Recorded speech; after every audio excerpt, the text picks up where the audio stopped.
এই ছোট থেকে বড় হওয়া পর্যন্ত মাকে দেখে এসেছিলাম সংসারের সমস্ত কাজ একা হাতে করেছে।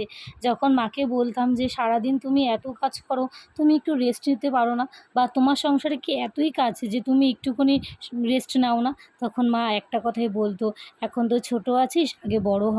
বিয়েটা হোক তখন বুঝতে পারবি যে একটা সংসার সামলাতে গেলে কত কিছু করতে লাগে। আর একটা সংসারের মধ্যে কত কাজ থাকে।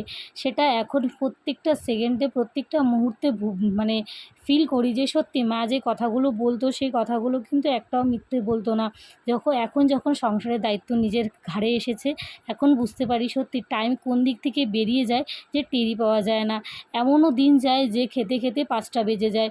আর তার সাথে, সাথে যে বরের সাথে একটু বেরোবো ছুটির দিনগুলোতে, সেই দিনগুলোতেও কিন্তু আমরা যেতে পারি না। কারণ কাজের এতটাই চাপ থাকে। আর বিয়ের আগে এমন কোনো সানডে হয়নি যে আমরা ঘুরতে যাইনি। কিন্তু হ্যাঁ, আস্তে, আস্তে সংসারের দায়িত্বটা যেহেতু পড়েছে, এখন ঘোরাটাও একটু কমে গেছে। তো অনেক দিন বাদে আজকে একটু বেরিয়েছিলাম দুজনে মিলে। তাই ভাবলাম যে একটু তোমাদের সাথে এই মনের কথাগুলো শেয়ার করি। আর তার সাথে, সাথে আমাদের এই ছোট্ট জার্নিটাও একটু শেয়ার করি। তো যাই হোক, আজকের এই ছোট ভিডিওটা আমি এখানেই শেষ করছি। কেমন লাগলো অবশ্যই জানিও।